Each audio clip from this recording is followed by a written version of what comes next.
Ladies and gentlemen, it is a big, weird, wild world out there, folks. And here we stand, al pie del cañón, ready for anything. I'm Rob Grams, that's the Natch, and you're listening to... The ProBoh Show! Oh yes, boys and girls.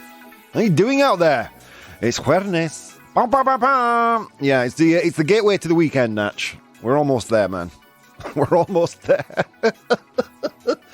I'm going to end up working this weekend. Dude, I had a terrible morning this morning, Natch. I slept badly. Do you have any techniques, Natch, for improving the way you sleep? No, not really. You know, I've for many years I've done the same thing. I put YouTube on in the background, and it lulls me to sleep like a little baby. Last night it didn't work. What happened was I finished work. By the time I finished, it was quite late. I thought, okay, I have all these beers in the fridge from when my friend Claire came to visit. So I thought, I'll have a beer. I was going to have a conversation with a friend of mine. I thought, before I do anything, I'm going to have a beer, just relax, dude. I didn't even finish the beer. I was snoring on my sofa. I didn't even walk the dogs, the poor things. Oh my God. Hi there, Rob, Natch, and ProBoh Show. How are you doing, Born to Iron Man? We've also got Pedro joining us in the chat. Pedro from Instagram. We've got myself. We've got the Natch. Oh my God. Yeah, no, I mean, it's the perfect recipe for a great show, Natch. If you want to be as cool, as suave, as sophisticated as Pedro from Instagram and Born to Iron Man, you can join in the show live at twitch.tv/professional bohemian. For those of you listening on the radio, good morning, guys. It's currently 8:30 in the morning on this beautiful jueves, on this beautiful Thursday, or jueves, mejor dicho, no? Well, I've got to say, since I passed 40, Thursday isn't a celebration day for me. It feels like just any other normal working day. It's like I don't go out on a Thursday. Dude, I don't go out on a Saturday. I'm going to go out on a Thursday. Come on. Good morning, Bridge. You're sounding chirpy today, Rob. I don't know why, because I slept terribly last night. So I was telling the story. So I passed out before even finishing my beer. Woke up at like 3 a.m. on the sofa with a half-empty can of beer and, covered in dogs, basically. Thought, okay, I'm going to take myself to my bed and I'm going to sleep like an adult. Dude, could not sleep. Could not sleep, man. Impossible. So you're meeting Grumpy Rob today. It's not true. I don't do grumpy. Okay, let's see what's coming up in the show today, guys. We've got some amazing content for you. In the second half of the show, I had the time to ask 100 humans a question today. Today's question is, if someone didn't trust banks, where would they hide their cash? If you didn't trust the bank, where would you hide your cash? That was a question for today. In today's Complete the News, we're going to hop across the pond to Dublin and find out which business has recently closed its doors. It's gone out of business, Natch. But all that's coming up in the second half, my friends. In the first half, we've got an amazing unpopular opinion today. I was a little cheeky with the unpopular opinion, Natch. The unpopular opinion is people come into your life for a reason. Oh. And you know what I think, right? I should have said, people don't come into your life for a reason. But I didn't. I thought I'd keep it positive, even though I'm going to argue what I'm going to argue. What do you think, Natch? Before we get into it, just give me a spoiler. Do you think people come into your life for a reason? No. Yeah, They'll of come course to your not. life, and that's it. Yeah. It's chaos, man. It's chaos out there. But before all that, guys, I'm here, you're here, Natch is here. Why do we look at what's going on in the world today? Why don't we do that? So, interesting news out of the world of AI again. Oh, God, again, AI, Rob. Shut your faces. Good for you. This is a thing that's either going to make or break humanity. It's important that you know about it. So I caught up with this news yesterday. Since then, I think it's been quite widely publicized. So a lot of you may know this already. But some of the largest names in artificial intelligence wrote an open letter about AI, asking them to pause AI research for at least 6 months. Woo! For at least 6 months. Don't do anything for 6 months until they can really develop safety protocols, because things are going on that are scaring people in big tech. Let's see what people are saying. How are you doing, JC? Welcome, welcome. Dude, Juan Connor's here, man. We can start the show officially. Born to Iron Man. With or without banks, you shouldn't put all your eggs in the same basket. Oh, I like that. I know so little about investing money. It's crazy. which is probably irrelevant because I have no savings. What am I going to say? What am I going to invest? My coffee money. Excuse me, banker. What can I do with this €2? The bridge says they do, but for what reason? The oven? Maine, good morning, Maine, joining us all the way from the Netherlands. So yeah, tech leaders. I have an article here from NPR. I actually found the open letter independent, but if you're following me on Patreon, I will post both links so you can be up to date. An open letter calling for pausing ChatGPT-4 and government regulation of AI, signed by Gary Marcus, Imad Mostak, and Joshua Benigo, and some other major names in AI machine learning. I actually believe our good friend, Natch, Elon Musk, was involved in this as well. In the article, authors argue that AI systems with human competitive intelligence pose significant risks to society and humanity, and that the current AI development lacks sufficient planning and management. I'm just going to pause here. Is it not? How do you feel about this, Natch? Is it not the government's job to worry about this, like a world's governments? It should be. Shouldn't it? Dude, what government is currently running on the platform of finding a solution to the impending AI job crisis? Or as I've been calling it, like the technological redundancy of humanity that started in the 20s. You know what I mean? Really, if you want to be, let's be clear about this. You remember those photos from old car factories when you see a bunch of guys there putting a car together, and then you see a photo today and it's all robots putting a car together? That's when it started. Don't think now your nephew, who's an artist, is being put out of work by Midjourney. Don't think it's starting now. Now it's, you know what I mean? The middle classes have been affected over the last 10 years. Look at these checkouts in supermarkets. Dude, my mother is a checkout lady at a supermarket. These auto checkouts, you think they're saving jobs? Quite the opposite. But it's now going to hit management and more upper class positions, and all of a sudden, Natch, guess what? It's a problem now. I love it. I love it. The sad thing for me is that the creative side of work is being affected. But here's my argument, my dude. Here's my argument. If you love to draw, if you love to paint, if you love to write, and you stop drawing, painting, and writing just because AI can do it faster, then you didn't really love to draw, paint, or write. You know what I mean? You love the potential career out of it. Do you know what I'm saying? And plus, like when it comes to novels, would you want to read a novel written by an AI? Not really. Would you go to an exhibition of AI art? Not really. Interesting moral questions. Let's continue with this open letter from the heads of tech. So, where were we? Where did we leave off? AI development lacks sufficient planning and management. So, yeah, I mean, I believe OpenAI are based in San Francisco. And, yeah, really no one has a say in what they're doing. They're just doing it. And ChatGPT-4 is incredible, let me tell you. They took our jobs, says Min. They took our gerbs. Yeah, I mean, look, if your job hasn't yet been affected, believe me, it will. And I do harp on quite a lot about AI in this show. But it's important that you all know about it. Because let me tell you something, the last people to lose their jobs will be the people who are actually using the tools that will put them out of work.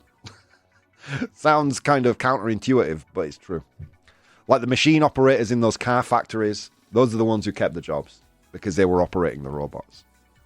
Think about that. Let's continue. They call on all AI laboratories to immediately pause for at least 6 months the training of AI systems more powerful than ChatGPT-4. And let me tell you something, guys. ChatGPT-4 is already very, very powerful.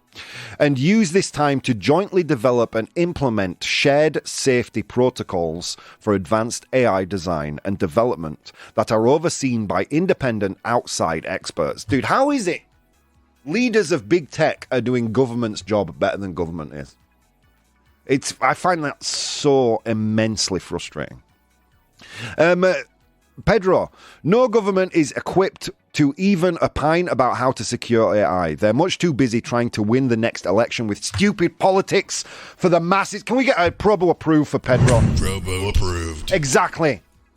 That's exactly what governments are doing instead of actually worrying about something that will really impact the lives of the people that voted them in. No.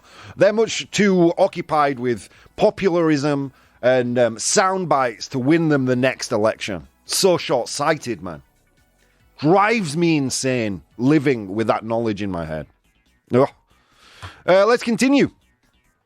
So yeah, they've been asked. They're asking for any AI laboratory to stop developing or training systems more powerful than ChatGPT-4, and use that time to kind of develop protocols and systems that can safeguard we fleshy humans. I mean, amen to that, right? The authors suggest that AI development should be refocused on making today's powerful systems more accurate, safe, interpretable, so easier to interpret, transparent, robust, aligned, trustworthy, and loyal. Additionally, they call for the development of robust AI governance systems to address the economic and political disruptions that AI will cause. The authors believe that humanity can enjoy a flourishing future with AI. Amen, I believe that too. But if we take a cautious and well-planned approach. Oh, amen, man. Let's see what people are saying. Pedro says, but what is the danger they're referring to? Massive job losses, which is inevitable, or science fiction-like threats like the Terminator? I don't get it. Okay, so several things, right? The idea that AI can be developed, large language models can be developed by what they call in politics bad actors. And I'm not talking about Keanu Reeves. I'm talking about bad actors on the political stage. For example, I mean, God, who's a bad actor? It depends which country you live in, right? I guess if you're in America right now, a bad actor would be Russia, might be China. China develops their own AI to spread propaganda, which it would be very efficient and effective at. Or Russia, for that matter.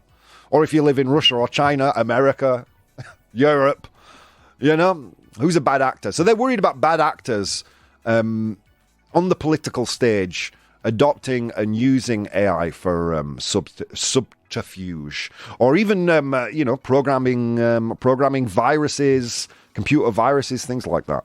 Things that large language models are amazing at, both writing and programming. I mean, it is inevitable that people are going to lose their jobs, and that is one of the main issues that should be tackled by every government around the world. And it should have been tackled. It should have been tackled, I don't know, 20 years ago? You know what I mean? 30 years ago? 40 years ago? I mean, what we're looking at here is a major shift in our political system, I think. Does capitalism work when nobody works? Do you know what I'm saying? Interesting subject, man. We will like I said, I don't want to bore you too much with AI news exclusively every day, but it is something we're going to talk about more over the coming weeks. So do pay attention, because it is a hot topic issue. Again, I will post the links to this article, because this is a bit of a turning point Let me tell you, this is a bit of a turning point in AI. Let's see if this open letter is taken seriously or not. I will post the links in my Patreon. OpenAI is already suggesting... how are you doing, Hartstead? Welcome. OpenAI is already suggesting that the government should limit or keep a registry of people buying GPUs in bulk to prevent people from creating their own AI. Wow. Yeah, I did hear about that. And China have already developed their own large language model. Apparently, after a big, after they kind of showed it to the public, it, you know what I mean, the response wasn't all that positive. It wasn't that good. But yeah, I mean, you already can build your own language model, Natch? Like Stable Diffusion, which is one of the art generators, you can run from a home PC.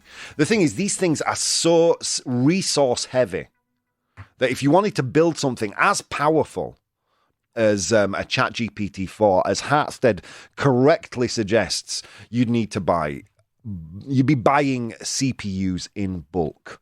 And yeah, what they worry about is not only the human implication of losing jobs, they worry about bad actors, political actors, developing their own AI and using it for nefarious purposes. Anyway, so as I said, let's move on from AI. Let's look at some other news, actually from Min's corner of the world. Oh, what? Yeah. From Min's corner of the world. Amsterdam. I love this piece of news, Natch. This piece of news speaks directly to my soul. Amsterdam targets rowdy. Do you understand what the word rowdy means? Have a guess. The next word is British. Rowdy British people. What does rowdy mean? Like a hooligan? Ding, ding, ding. Give yourself a nivelazo. Nivelazo. Yeah. Amsterdam targets rowdy British people with a stay away campaign. Oh, British people. Can we not have nice things, man? I'm British. Come on, paisanos. You've already ruined the Spanish coastline. You really have to ruin Amsterdam for us too. Come on now. Uncontrollable, rowdy, very good. Hartstead, can we get a nivelazo? Nivelazo. Welcome. His first time in the chat, already killing it. Okay, let's see.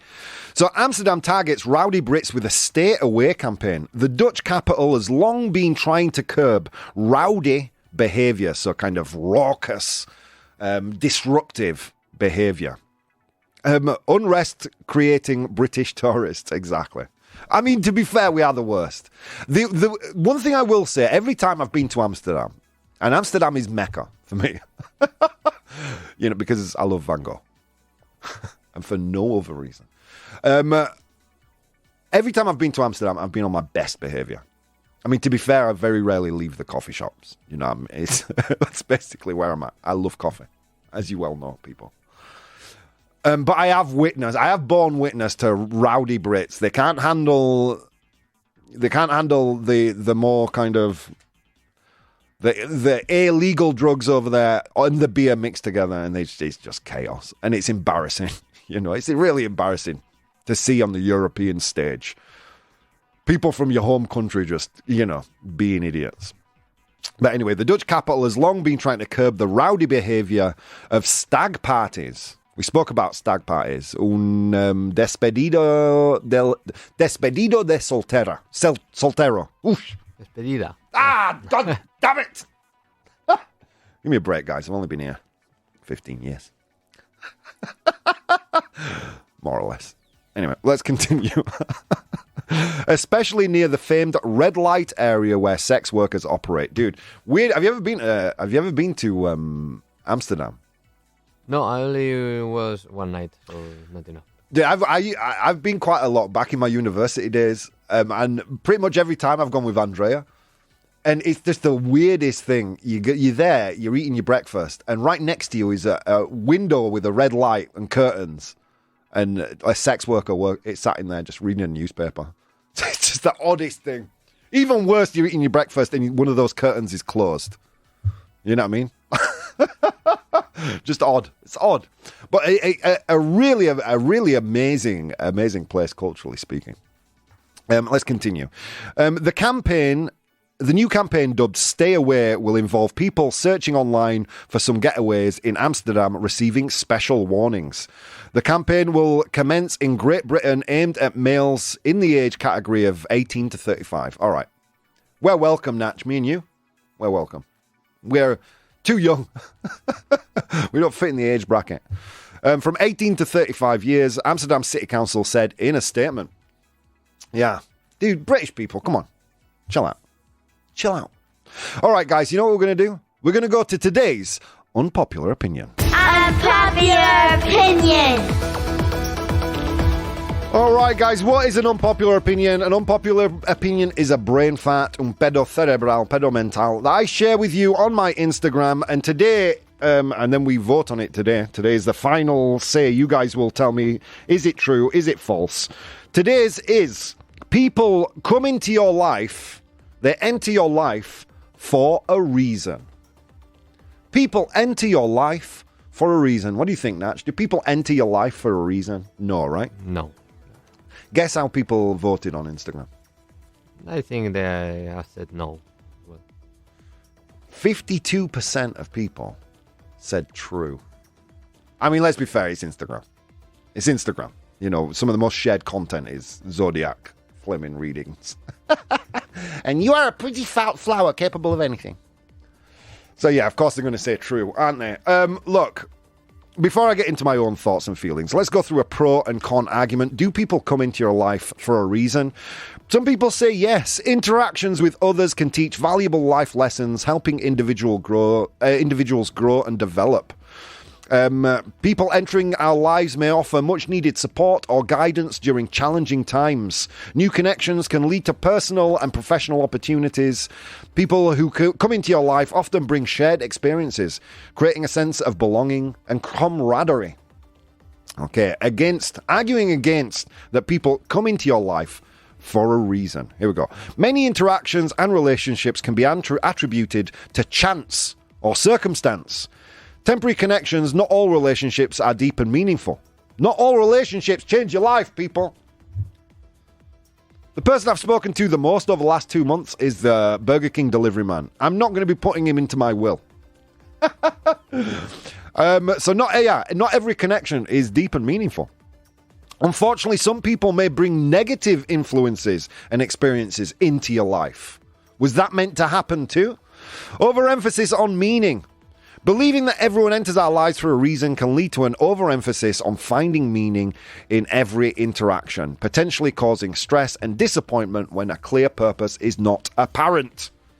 Guys, again, I'm not going to be the one to tell you the truth. You're going to be the one to tell me. In a little while, we'll go to a vote, and we'll put this argument to rest for once and for all. Do people come into your life for a reason? Let's see. What do people in the chat think? Always love the comparison of how people see the Brits in the USA. They think of them as these posh, well-educated people of old money. And in mainland Europe, we think that they're fat, drunk, loud, and rowdy. That's really true. I have a ton of American friends. And, you know what I mean? They do have that idea of us being intellectuals. You know, they watch Downton Abbey and they think that crap still goes on. Whereas in Europe, you know British people better, I think. Or at least one section of the British population. Not every British person. Let's see. Depends on what you mean by with reason, says Min. As in divine interaction, then no. As we're in the same class at uni and started talking, then sure. Sorry, my bad. We were in the same class at uni and we started talking, then sure. So Min thinks, yeah, people are in your life for a reason, but he's kind of taking away the hand of fate and just saying, well, you know, they helped me out a little bit. I'll be the negative one. People tend to only come into your life when they feel they can extract something from you, or feel you won't challenge them on anything. Quite often, yes. Hartstead, I agree. Wow. How much did you talk to that delivery boy for him to outclass Andy? It was a joke. It was a joke. But every day. Every single day. I couldn't cook. The guy rang the doorbell and he knew that I was in a lot of pain and he just stood there and waited. How are you feeling today? I'm not even kidding, Natch. He doesn't know my first name, but he knew about my accident. Are you saying that tea and crumpets is a false thing? Oh, it's true, but it's more like beer and brawling than tea and crumpets. So, yeah, do people come into your life for a reason? Is it all just chaos? Yeah, I'm not going to tell you. You're going to tell me. I'm not going to influence you with my opinions. I will do that after the vote. It's an interesting question. Natch thinks no. I'm going to be honest with you. I don't think so either.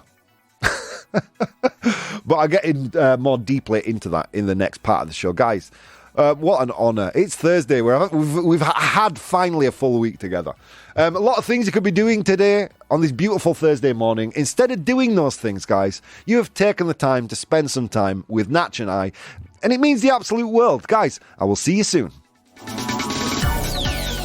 Hey guys, if you'd like to support the show, you can do so on Patreon. That's patreon.com/professional bohemian. There you'll find VODs of the episodes as they are recorded live, blogs, vlogs, and behind-the-scenes content.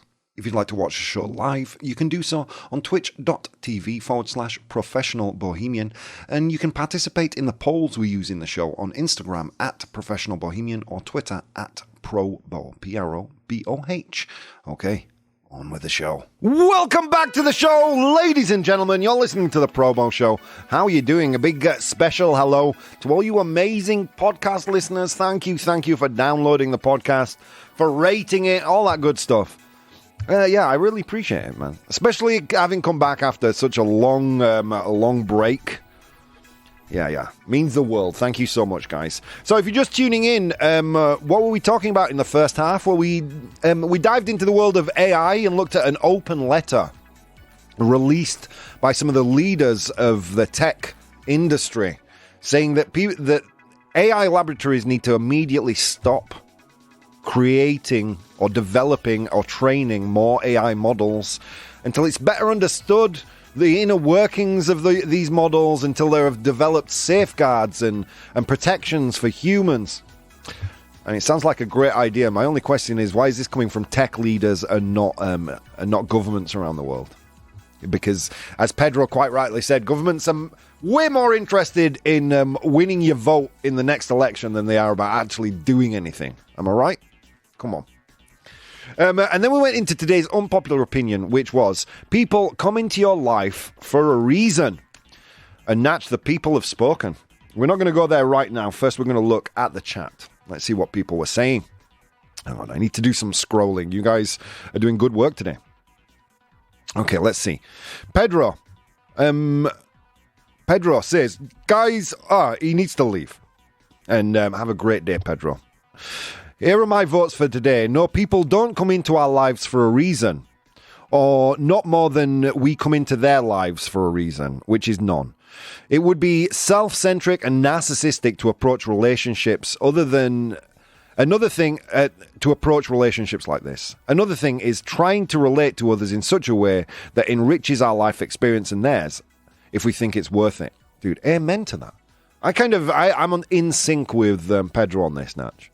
And I'll get into my point in a second, but I really think that's valuable, what he's just said there. Let's give him a ProBoh approved. ProBoh approved. What he's saying there is, look, people don't come into your life for a reason. It's all random. It's all chaos.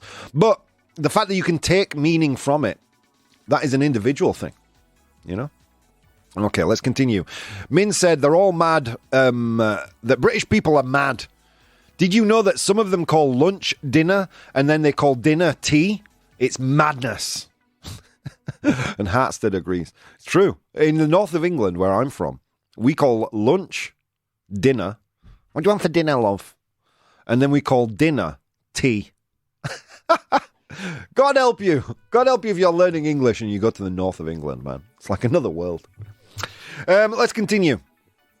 I'm returning my copy of Austin Powers for false advertising, says Hartstead. Very, very cool. Pedro, for the 100 humans, given that he's not going to be here, Natch, he's voting early. And he says he's going to...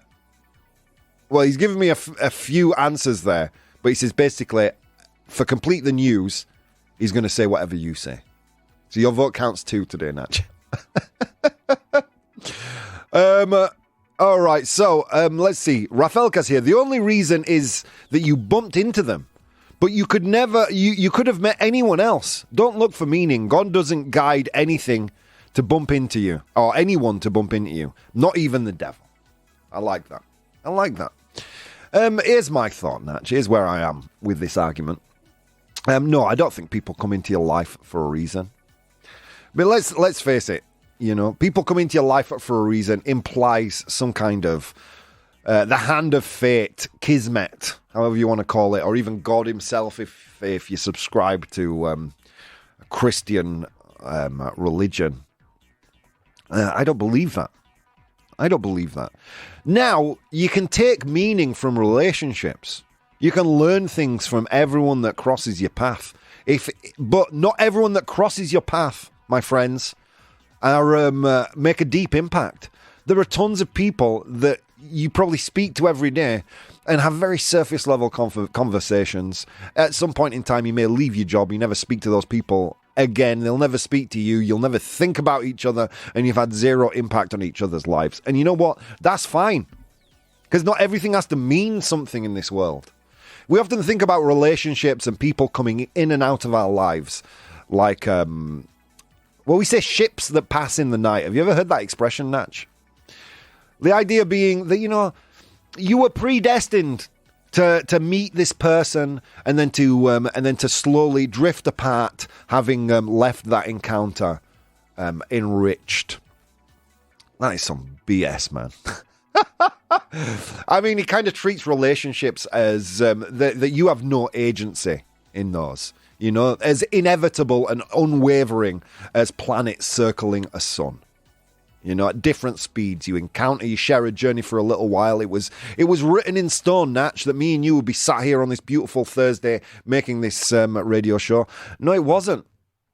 It wasn't. You know, because the truth about life is that toxic people will come into it. That people who are no good for you will enter your life. And it is not inevitable that you have to suffer those people. Let me tell you something, guys. You look at those friends of yours whose life is 100% party, who seem to be having a good time all the time. How the hell do they do that? Because it is a party. And they are in charge of the guest list. They are in charge of the guest list. Let that sink in. If there's someone in your life not giving you what you need from a relationship, you can kick them out quite easily. There is no predetermined destiny for you and for the people you have to deal with. If something is not working for you, you are the one who decides. This is something I forgot about a year ago, and I've just recently regained the knowledge that, you know, it's me who's in charge of the people that I surround myself with. And let me tell you something, it is one of the biggest things that will impact your life. Bigger than so many other factors, bigger than your job, bigger than your education. What will more impact your happiness and your self-esteem are the people that you surround yourself with. We tend to think of ourselves as one-faceted beings. This is me and this is who I am to everybody. That's not true. We're like diamonds, multifaceted, and we show a different side depending on what situation we're in. I have a very small, tight group of friends, and I'm very, very lucky as a human to be surrounded by such amazing people. But I've curated those people. And the people who bring me sadness and doubt and darkness, those people get expelled. Interesting. Sounds tough, sounds harsh, but it's true.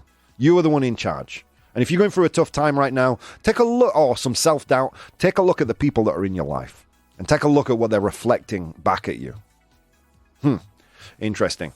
Okay, let's see. People are writing some more in the chat. Hampstead, to expand onto that, don't believe in one true love theory. While I'm a romantic at heart, never give someone that much power over your heart or mind. There's always someone else out there for you. Amen. If you're like me, your partner will find someone else. Before they've done with you, even. Min, if life is guided by God, then he has some explaining to do. Yeah, he has a bad sense of humor, am I right? All right, friends. So let's get into the vote. What did people say? Can we get a drum roll, Natch?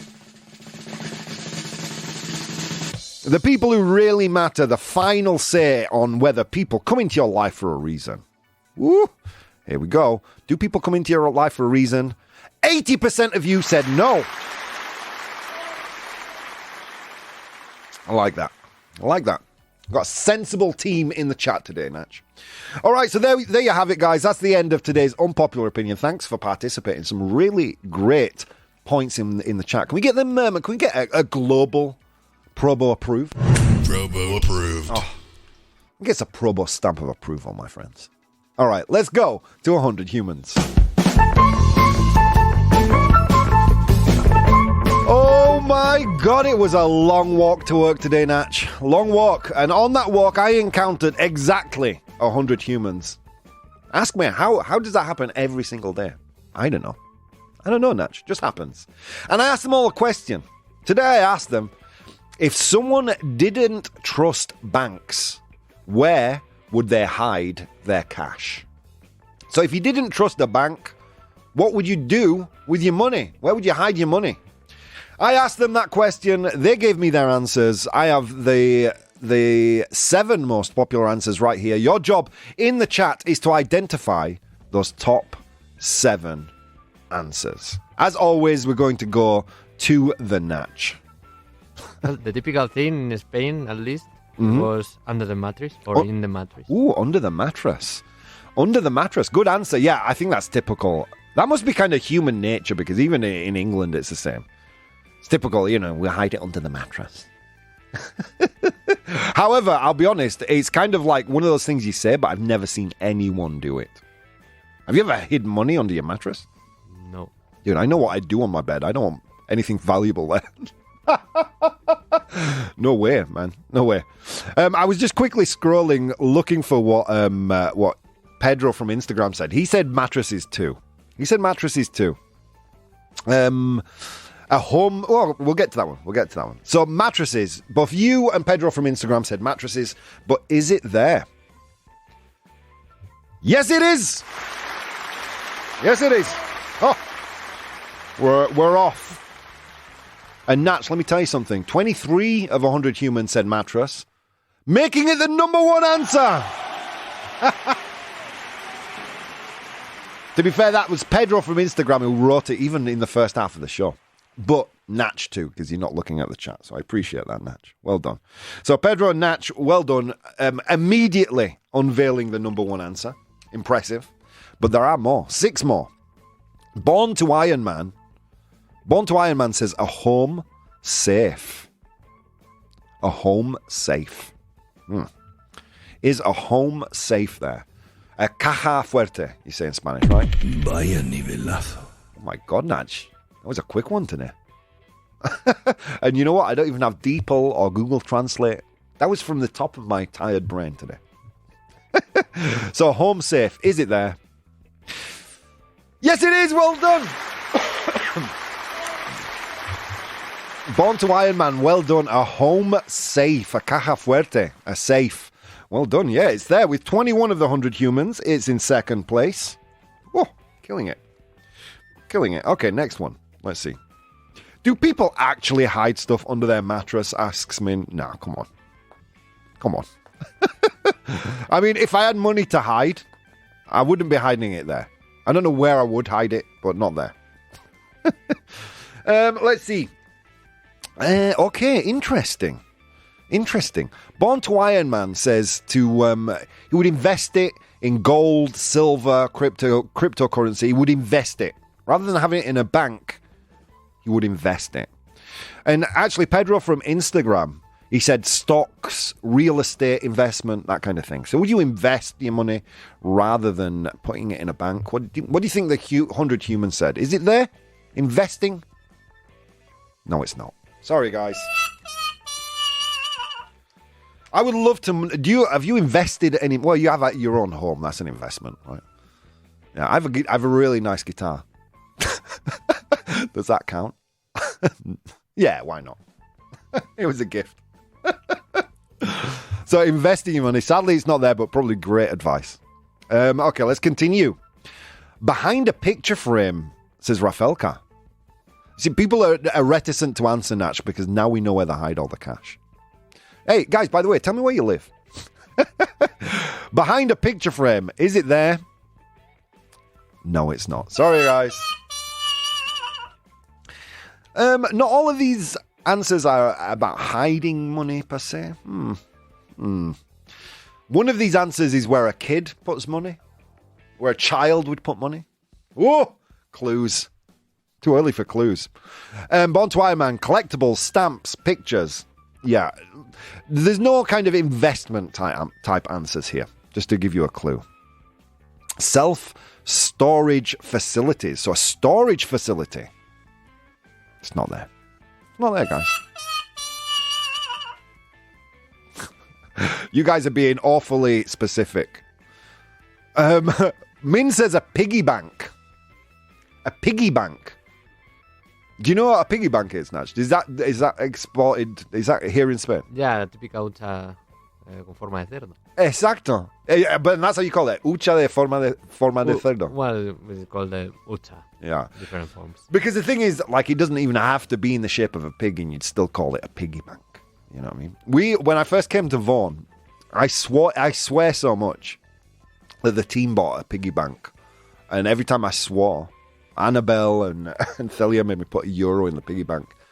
We paid for our Christmas lunch with that, Natch. We paid for the damn Christmas lunch with my swear words. Let's see. Real estate, we've had that answer. Well done, though. Behind a drawer. Behind a drawer.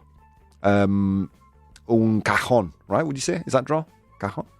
Nivelazo. All right. Oh, dude, I'm on fire today. I should come in tired more often. A drawer. Is a drawer there? Yes, it is. Well done.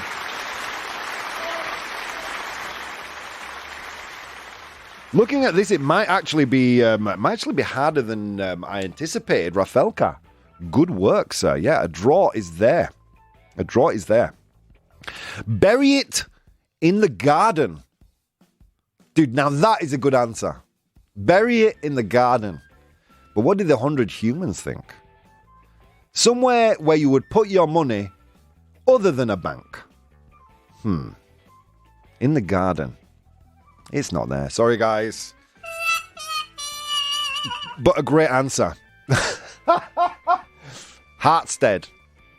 It may be correct, may not be correct, but one thing is you're going to get a ProBoh approved. He says, in my ex-wife's bank account after the divorce. It's not there. I'm sorry. Hartstead. But you do get a ProBoh approved. Well, you know, ProBoh approved. which, let's be honest, it's better than being right. Okay, let's continue. I tried. You did try. It was a good try. Okay, let's go for some clues, Natch. Are you ready? Here we go.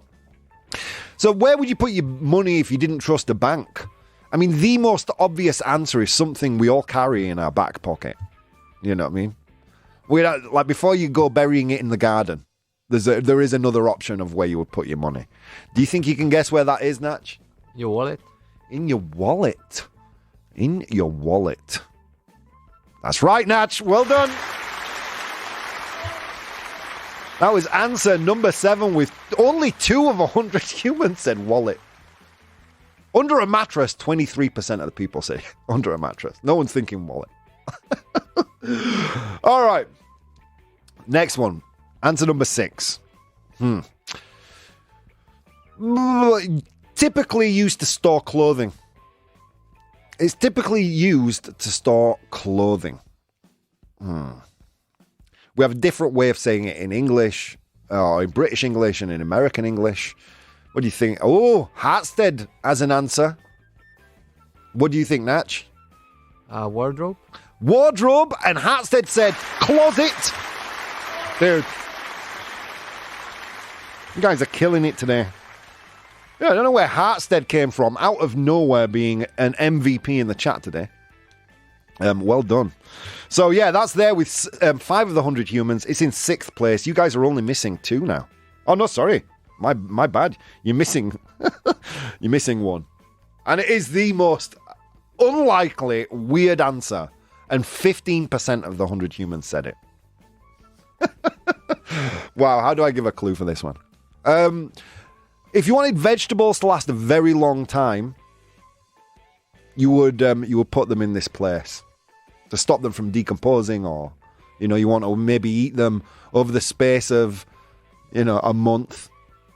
Maybe you buy meat in bulk. You would store it in this place to keep it fresh, or at least keep it from spoiling. I don't understand this, but 15% of people. What do you think it is, Natch? In the fridge or in the freezer? In the freezer. Well done. Yo, dude.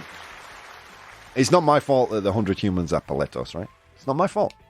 Wait, really? Says Hartstead. Yeah. 15 of 100 humans said the freezer. All right, let's go through the list. In position number 7, we had a wallet, somewhere where you would put your money if you didn't trust a bank. Yeah, you keep it in your wallet. How can that be answer number 7? In position number 6, in a closet or a wardrobe.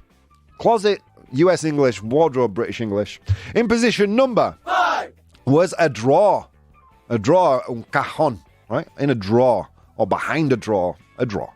In position number 4, we had a freezer, because people are weird. This is why humanity is going to go extinct. You know what I mean? I mean, I should actually use my freezer for something. Maybe that's where I should be putting my cash. Because let me tell you, there's no food in there. All right. Position number 3, we had a piggy bank. An hucha, you say in Spanish, right? Oh, hucha de forma de cerdo. Pero una hucha. Okay, in position number 2, a safe, a caja fuerte, a safe. And finally, in position number 1, congratulations, Pedro. Congratulations, Natch. Well done. Under a mattress. Mythical. Is the answer to this question, right? Under a mattress. Where did Grandma save all her money? Under a mattress. All right, guys, that was today's 100 humans. Let's go to complete the news. Complete the news. All right, my friends, this is time for complete the news. I'm going to give you a news headline, un titular, but I'm going to leave out some important information. You are going to complete the news using the 3 options I give you, A, B, and C. If you are one of the many people watching or listening to the show right now, you feel too nervous to participate, this is your moment. Because all you have to write is A, B, or C. Here we go. The only blank in Dublin closes its doors. Que cierra sus puertas. The only blank in Dublin closes its doors. The only blank in Dublin closes its doors. Is it A, a wine bar? Wine bar is usually a very a more classy establishment where you go for wine and cocktails, that kind of thing. Is it B, an alcohol-free bar? No que dan alcohol gratis, pero que no hay alcohol, right? They're not giving away free alcohol, because then I'm sure it'd be the most popular place in Dublin. An alcohol-free bar, or is it C, bookshop? Bookshop? Surely there are more bookshops in Dublin. I see. The only blank in Dublin closes its door. Is it A, wine bar, B, alcohol-free bar, or C, bookshop? Ooh, tough one today. Answers are coming in. What do you think, Natch? Alcohol-free bar? You think B? Yeah. Can I tell you something, Natch? Everyone has said B in the chat. Am I going to surprise you? Are you going to be shocked? All right. Let's get a drum roll, sir. The only alcohol-free bar in Dublin It closes its door. Mwah, mwah, mwah, wow. Dude, what are they thinking? Qué raro. No. Oh, dude. The only alcohol-free bar in Dublin closes its doors. The place is called the Virgin Mary Bar. By the way, I will salute Rafael K for being the only person to say C bookshop. I threw that in like a red herring to make people think, ah. But yeah, the Virgin Mary shutters premises, which means it closes its doors, it's closing, but will continue as a mobile operation at festivals. These guys just don't get it, Natch. Buy Coca-Cola anywhere. Virgin Mary. But let's continue on with this news. This is coming from the irishtimes.com. Written without a shred of irony, which makes me laugh even further. The Virgin Mary, branded as Dublin's only alcohol-free bar, has permanently closed. The bar on Chapel Street in the capital in May 2019 opened in Chapel Street. It opened in 2019 and specialized in alcohol-free cocktails. Dude, these guys have been going for 4 years, man. Like, who knew? How did they make it so far? I mean, probably the owner has burnt through all his life savings. And what a bad time to open a bar anyway. Right at the beginning of the pandemic, during lockdown. I'm going to open a bar during lockdown. Has to be the most Irish story we've ever read on the show. Going to open a bar during lockdown. And it's going to be alcohol-free. Seamus, are you sure? Yeah, big success. In the statement on social media on Monday, the owners said their time at 54 Chapel Street has come to a close, but this marks an exciting new chapter. The Virgin Mary Bar is going mobile as part of the wider franchise operation. So good luck with that, people of the Virgin Mary Bar. I wish you every luck. Hopefully you get some luck from that name and a miracle happens.